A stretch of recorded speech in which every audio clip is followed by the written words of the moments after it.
Napilitan nga si Dax na magkwento ng mga mali-maling impormasyon dahil na rin sa paghuhudyok ni Moira. Sinabi niya kay Giselle na ang dahilan umano ni Carlos ay nalaman umano ni Lolo Pepe na si Annalyn ay hindi maganda ang trato sa kanya, kaya naman pinaimbestigahan ng matanda itong si Doc Carlos hanggang sa nalaman umano ni Lolo Pepe na ito palang si Doc Carlos ay may asawa sa iba, kung kaya't pinagbabantaan ito ni Lolo Pepe.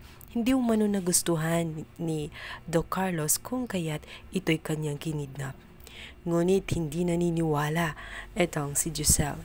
Sinabi niya rito na maraming mga butas ang kanyang mga kwento. Mayroong dahilan bukod sa sinasabi niya ito, kaya't hindi siya naniniwala. Kung marami umanong nauto itong si Dax na mga tao, ay ibahin umano itong si Giselle dahil hindi siya basta-basta nahuhulog sa mga trap. Aalamin niya kung ano talaga ang dahilan ng lahat-lahat kung bakit bumaliktad nga itong si Dax. Kaya naman, kinabahan ng gusto itong si Dax. Binantaan kasi siya ni Giselle at sinabihan nito na huwag siyang magpakakampante sapagkat nakapokus ang mga mata ni Giselle sa kanya at hahanapin niya ang mga pinagtagpi-tapi niyang mga istorya at aalamin niya ang katotohanan. Sa kabilang banda, dahil nga sa lapis na galit ni Harry dito kay Dax, hindi siya nakapag-control sa kanyang sarili, kung kaya't nasaktan nga niya itong si Dax na naging dahilan kung bakit nakatulog nga siya sa loob ng kulungan. Pansamantala siyang kinulong. Kung kaya't itong si Zoe ay hindi nga pinabayaan at agad na pinuntahan ang kanyang kapatid.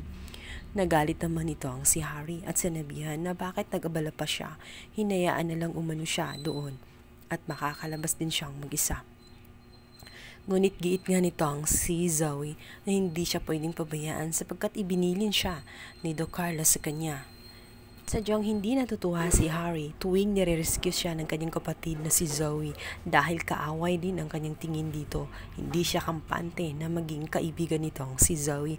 Alam kasi niya na may pagkatrador ito at hindi basta-basta pagkakatiwalaan. Kaya ang maging reaksyon nitong si Harry sa oras nga na matuklasan na niya ang katotohanan na kaya pala itong si Zoe ay labis na concern at laging nag-aalala tuwing may problema siya ay dahil siya pala ay isang kapatid sa labas.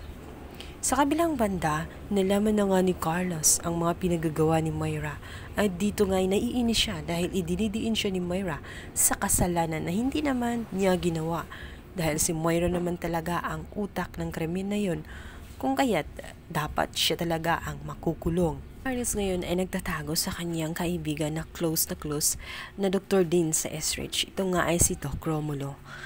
Naiinis si Romulo, ngunit inintindi pa rin niya ang kanyang kaibigan.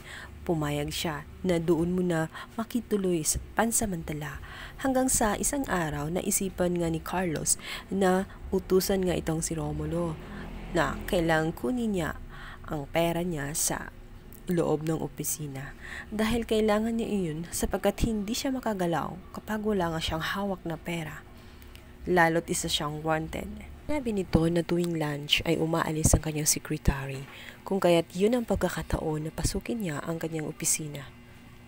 Binigyan siya ng mga susi upang makuha ang mga pera na nasa vault. Samantala, nagulat nga itong si Nurse Ning nang biglang makita nga itong si Doc Romulo. Alam na kasi na close friend ito ni Doc Carlos, di kaya inutusan siya ni Doc Carlos kung kaya't naroroon siya sa ospital. Kaya naman, agad na sinundan ni Doc Lyndon dahil nakwento ni Nurse Ning sa kanya. At dito nga natutuklasan ni Doc Lyndon dahil kausap niya mismo itong si Doc Carlos at sinabi nito na nakuha na niya ang pinapakuha niyang pera.